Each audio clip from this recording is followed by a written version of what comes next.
सवाल जो बार बार गूंज रहा है कि क्या रद्द होने वाली है एसआई भर्ती परीक्षा 2021।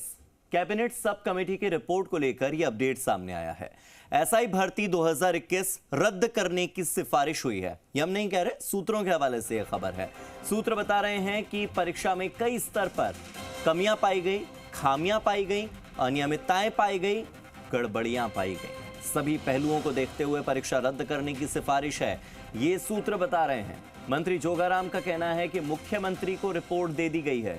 जोधपुर जाने से पहले जोगाराम रिपोर्ट देकर आए थे। खुद मंत्री जोगाराम ने ये रिपोर्ट देने की बात कही है, तो मंत्री इस बात पर मुहर लगा चुके हैं कि मुख्यमंत्री तक तो रिपोर्ट पहुंच गई है। अब सीएम भजनलाल शर्मा के स्तर पर अंतिम फैसला होगा, लेकिन जानकारों के बीच अभी भी चर्चा का विषय है कि क्या परीक्षा को रद्द करना मुख्यमंत्री के लिए इतना आसान, इतना सरल फैसला होगा। परीक्षा रद्द नहीं करने को लेकर भी तो प्रदर्शन हो रहे हैं। उन लोगों का क्या होगा? होनहार युवाओं के साथ किस तरह न्याय करेगी सरकार? एक के साथ न्याय करें तो दूसरे के साथ अन्याय हो जाता है। परीक्षा रद्द कर देते हैं तो फिर जिन्होंने परीक्षा सही तरीके से पास की है उनके साथ अन्याय, और परीक्षा रद्द नहीं करते हैं तो ऐसे में अभी कुछ लोग पकड़ाए हैं। अनेकों लोग ऐसे हैं जो कि गलत तरीके से वो सरकारी नौकरी पा चुके हैं। तो वैसे में बहुत से ऐसे लोगों के साथ फायदा होगा, ऐसे बहुत से लोगों के साथ अन्याय होगा जिन्होंने मेहनत तो की मगर उनका चयन इसलिए नहीं हुआ क्योंकि बीच में लूप होल का फायदा उठाकर कुछ लोगों ने गलत तरीके से इस परीक्षा को पास किया। मेरे सहयोगी और जयपुर ब्यूरो चीफ शशि मोहन शर्मा जुड़ गए, सीधे उन्हीं का रुख कर लेते हैं। शशि मोहन, पता लगा है कि ट्रेनिंग कर रहे सब इंस्पेक्टर के परिवार के लोग भी अब काफी नाराज हैं और वो लोग भी नारा दे रहे हैं कि दोषी को छोड़ो मत, ईमानदार को छेड़ो मत। अब ये कौन ईमानदार है, कौन दोषी है? एक ने एक तरफ तो अन्याय होगा ही होगा, चाहे रद्द करें न करें। ऐसा नहीं हो सकता हार्दिक कि एक में एक तरफ अन्याय होगा ही। दरअसल न्याय की अवधारणा जो है उसी को देखते हुए काम किया जाएगा। सरकार की कोशिश यही दिख रही है और ऐसा होना भी चाहिए।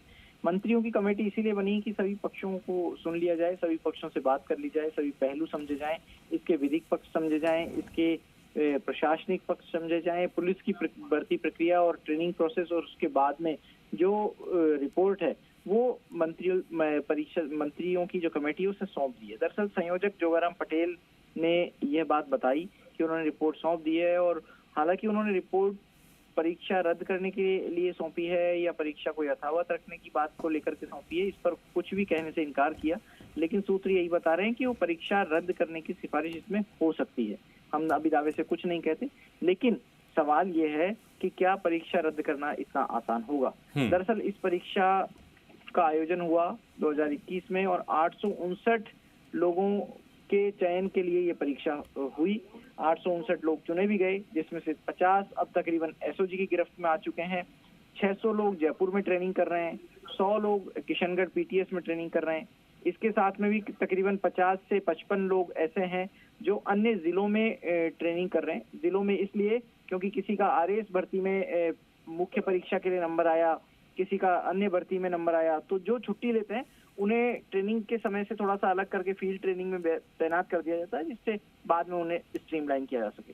लेकिन सवाल ये उठता है कि आखिर सभी गलत हैं इस निष्कर्ष पर कैसे पहुंची कमेटी, सभी सही हैं इस निष्कर्ष पर कैसे पहुंची होगी कमेटी?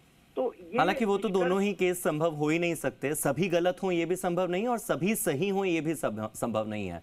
बहुत बहुत शुक्रिया मेरे साथ जुड़ने के लिए और बहुत ही डिटेल में इस पूरे केस को समझाने के लिए।